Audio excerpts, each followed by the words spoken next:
So this morning I'd like to do a bit of an in-depth video on the Sola 1200, Dive 1200. This is a September 2022 version. So the versions haven't changed a great deal, but there's been a couple of subtle changes that you may have with your lights that you've got. So I just thought I'd run through some new things. So just unboxing the light.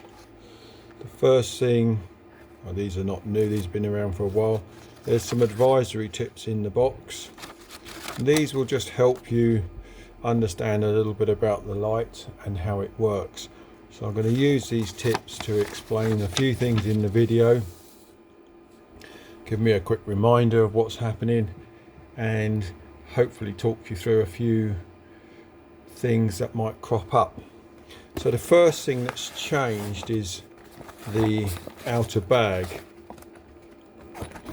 Just going to put the box to one side. Actually, I do like this bag. This is just changed, just very recently. They've obviously got a supply issue with their old lighter motion bag, so this is just a quick change, nothing really major, but it does have a double zipper on it, which is quite nice. So it's quite a nice little bag anyway. So light itself and the charger, we'll talk about those as well. So let's just go with the charger first.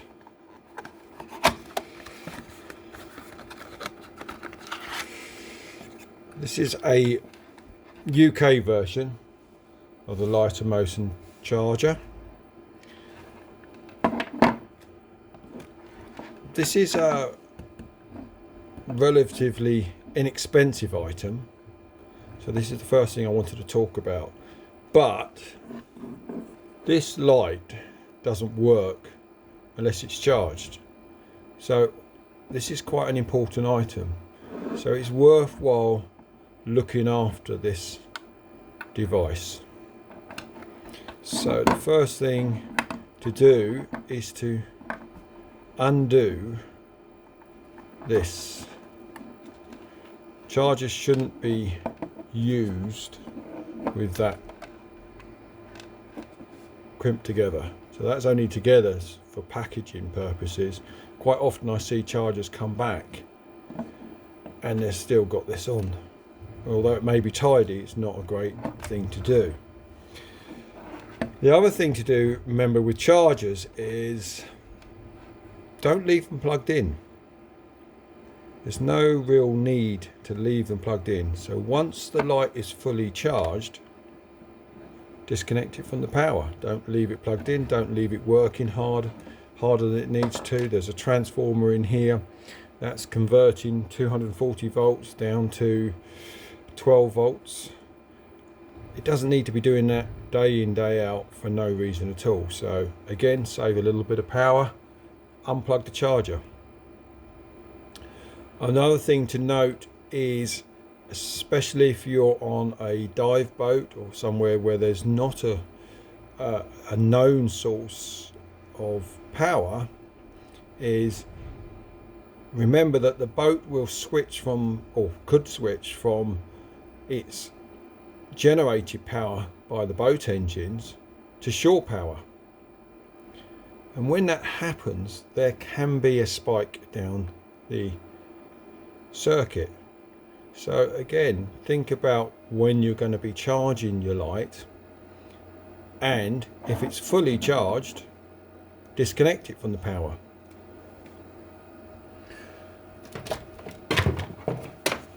Just going to put some power on.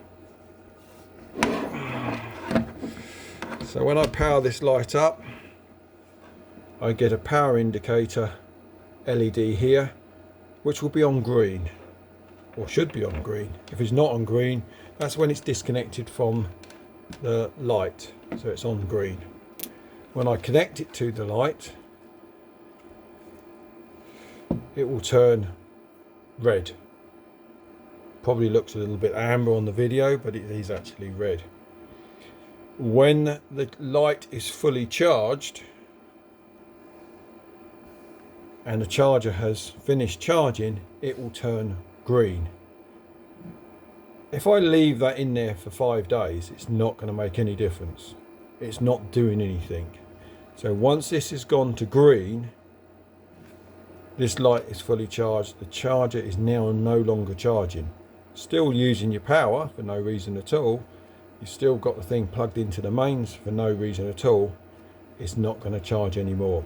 There's obviously protecting circuit in here and in the light to stop the lithium battery from overcharging. So when it goes green, try and disconnect it.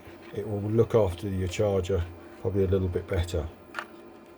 So we'll ignore that for the moment. Oh, this is a 2 amp charger, by the way. These are 2 amp chargers.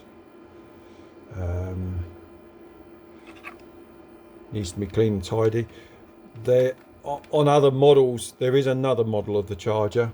This is what we call an external charger. So there is circuitry inside the charger which is specific to this Light and Motion Dive 1200. So now looking at the lights. So comes with the hand strap. That's always been the case. This bezel now is black. On previous models it was blue, and they've put a blue retaining ring in here, so that's another cosmetic change that you will obviously see there. The other couple of changes, which is nice in this particular model, is they have improved the magnet in this switch here. So the way the lights work is this is constantly powered. The light is constantly in use, very much like a television in standby, etc., and is waiting for you to move the switch forward or backwards to turn on. And there's a magnet underneath this grey cap here. The magnet moves forward over to the circuit board sensor, and the light will switch on, or the other way, depending on which way you have it. So if I move the switch forward, it moves across the sensor, the light comes on, and then I can switch it off. I'm going to show you that in more detail in a short while. So one thing to note when you have these lights is to run fresh water over the switch area, because in here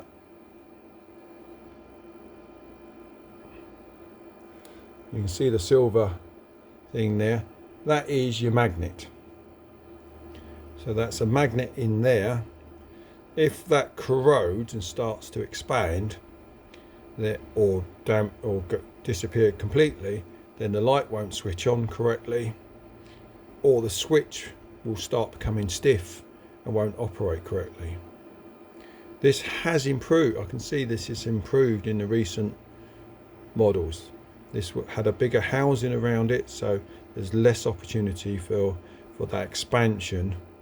There's more opportunity for fresh water to be clean and easier to clean. So as you can see, there's no connection inside the light whatsoever. It's just simply a magnet running across this sensor here and turning the light on or off. The other thing that's changed, but this has been a change for quite some time now, very old lights had a purge valve here. So if for any reason there was a build-up of pressure inside the light, the purge valve would go and release that pressure. The downside is that obviously if that gets released accidentally by someone removing the switch or something like that, and they don't refit the light, then obviously that will then leak, because that's now opened a hole up there.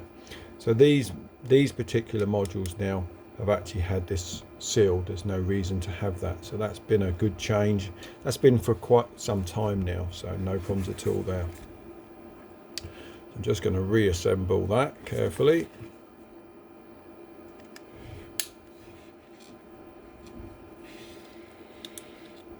Oops.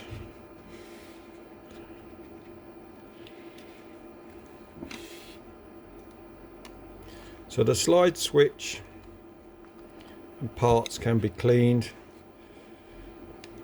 no real difficulty there, and that will switch forward nicely, and it can rotate. I'll just turn it off and rotate round to lock it in position. So on this one, or these models, and it has been for some time, they also now have a travel lock mode. So if I push the switch forward and hold it for 4 seconds, the dashboard lights will flash red. Now the light won't come on, but I get the flashing red lights. So whenever I receive these lights in, I will test obviously the lights, and I will always make sure that they're in travel lock mode, so they can't come on in the bag. Obviously it's very good for flight mode or something like that. So there's no reason to open the light and put it into a flight mode. You can just simply put it into the travel lock mode. To take it out the travel lock mode, push and hold for 4 seconds. The dashboard lights will turn green, release, and then you can use the light as you would normally use it. So tend to put it into travel lock mode all the time. This will be using power, so that's the first thing to remember. When you receive your light, it may not be fully charged. If you use your light, then best practice is to charge the light as soon as possible after obviously washing it, cleaning it, making sure it's dry, then charge the light, fully charge the light. So lithium batteries tend to have a 500 cycle lifespan. So in other words, you can fully charge the light and fully discharge or fully use the light 500 times. If you only half use the light and then you charge it, you only use half a cycle, so you get 1,000 times out of it. So it is worthwhile fully charging the light. And of course, if you're going to store the light for a period of time, you haven't been diving for a while, I would then recharge the light every few months just to make sure it's working. Sometimes I get comments, oh, I haven't used the light much. Well, use it, test it, make sure it works. If I want to test this light, I can fully charge this light up. I can put it in a bucket of water or in a bath or in a sink and turn the light on. So I don't have to wait till I go on holiday and then charge the light and then try and turn the light on. I can do that preparation beforehand. So it's worthwhile using the light. Okay, so let's show you a few bits. So the battery cells in here are, let's see whether we can see this. So it's a 7-volt battery, 3.2 milliamp hour battery pack. So the battery packs will improve slightly over time. So as the battery cell, the cells won't get any bigger, the cells will stay the same size inside the battery pack, but they may improve their ampage, the amount of power they can hold. Battery packs themselves not worth playing around with. Obviously we just can easily switch those over. I'll show you that in a minute. But inside this pack are not only battery cells, there's also circuitry top and bottom. So with most lithium batteries, they do have a electronic circuit somewhere in there which is controlling the charge and discharge of the battery. It's very, very important with lithium batteries that they have this control, otherwise they can just overheat themselves or overcharge themselves. So you'll find most, they're not like a standard battery, they do have electronics inside them. So it's not just always as simple as just changing the battery cells in here. The battery packs are more intelligent than that. So looking at the circuit board that's inside the light, I'll show you a circuit board inside the light, and we can see here this one is the center that one is the center sensor for the magnet. Then we have one at the back, and then we have one forward. So the center magnet is on here. The power is running through the processor continuously, so the light is always on, although there's no light coming out the end here, but the light is always on, and it's just waiting for the magnet to move forward or backward to turn the light on. So after a few months, this power can actually drop to a certain level, and then the charging circuit may not work. So the battery itself, which is connected up here, is not directly connected, obviously, to the two charging pins on the lights. The two charging pins on the light here are connected to here and here onto the circuit board, so there's no direct connection to the battery from there. So the charging circuit itself needs to connect the charging circuit up to the battery. So if that charging circuit is very, very low, in other words the battery has drained itself all the way down, then it's not going to charge itself. It's a fairly simple fix. I can jump start the battery, in other words put another battery across the power and negative terminals of the battery, and just pop a little bit of power in, charge into it, very much like jump starting a car, and then we can then reattach the battery to the circuit board, and the thing should charge absolutely fine. The other small, well, it's been a change for a little while. On some older circuit boards there was a moisture strip that used to come off and come around here. That's now been removed. That's no longer needed. If that moisture strip got damaged in any way, then it would stop the light from working. So again, that's another item where they've looked at that and said it's probably causing more problems than it's resolving, so no need to have that. So the circuit boards themselves are obviously an item that will change over a period of time. Components will change and things like that, and the firmware can change. The firmware is on a lot of electronics items can be altered. So again, I do have the facility here to have this chip device here, which I can then update the firmware if required. So I simply plug that into the circuit board, goes onto here, goes into my laptop, and I can either read the firmware off one of these and download it to another one, or I can download the firmware from the Light and Motion website. Unfortunately, I actually don't work for Light and Motion. I work for TUSA, and TUSA are the distributor for Light and Motion. So I don't have a direct line back to Light and Motion, so I don't always get to know all the relevant information and all the firmware updates and what they do and so on and so forth. So what I tend to do is I will download or read the firmware off a new board so many times a year and keep that as my master copy.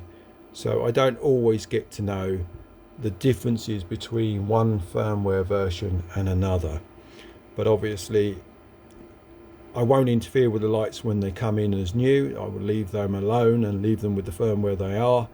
But if I was repairing a light and replacing a circuit board, then I would install the latest version of the firmware so that hopefully everything was up to scratch. So that's the light. Going to quickly show you in operation. So the power cable will only fit one way around, gets inserted into the light, which is, as you can see, will fit into the housing simply like this, and then we can fit the what I would call the LED module onto the light,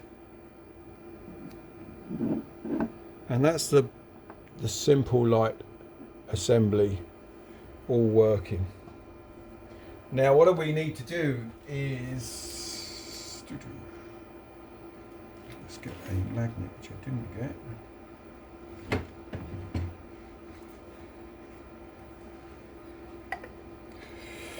As I was saying before, we can use a switch magnet here. I meant to do this beforehand and didn't prepare this very well, so that's okay, that's what videos are about. So if I take the switch magnet off here, and I can see that magnet, run that across the sensor. I'll have to hold it for 4 seconds because I put it back into lock mode. The lights flash green and then the light will come on and I can rotate the light on. As you can see, it's a simple situation where a magnet moves across the sensor and the light can be switched on and off accordingly. So I'm just going to switch that off, and that's the whole operation inside there. So it's worthwhile when you get your light after use, clean this area under fresh water so the switch can go into there. You can jiggle the switch. If it's in lock mode, it won't come on. Give that a good clean out with fresh water, and then you can lock it off. And also clean out these two charging circuits here in fresh water, and then that will look after your light. I won't go through the reassembly part of this light. I'm just hoping that you get everything from the notes. So just looking at the notes, we've got the intelligent processor circuit control. So this is the light processing. Data is, it's always working, it's always drawing power even if the light is not on or is not working. Let's put that back together so it looks like it's back together. We talked about the slide switch and we talked about the magnet crossing the sensors, so that magnet needs to be cleaned and looked after. Best practices: after washing the light in fresh water, allow it to dry and then fully charge your light every time. That will keep the lithium battery fully charged and keep it up to date. And obviously you can then recharge the light. If it's been in storage for a few months, just pop it back on charge. Don't leave it charging past its charging circuit. Once it's fully charged, there's no need to do this. If for any reason your light starts to discolor here, I tend to use some jewelry cleaner and a little bit of wire wool and just pop that in there. Just demonstrate that quickly.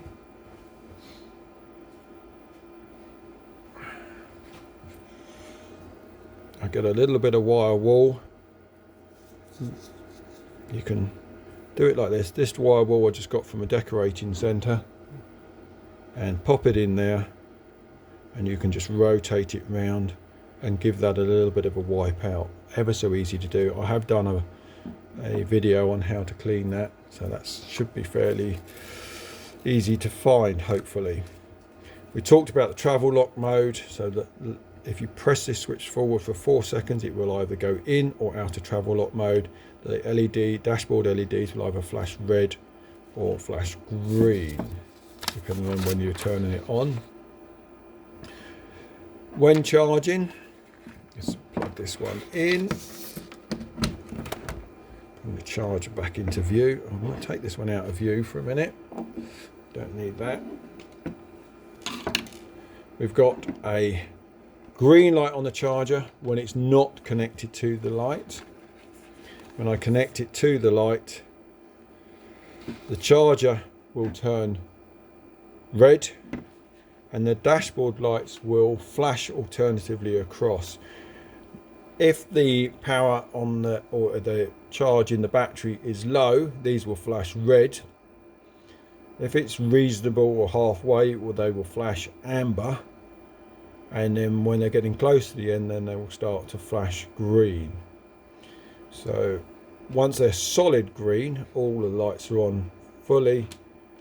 This will continue to charge for a few minutes afterwards, but when all these are solid green and this is green, then the light is fully charged.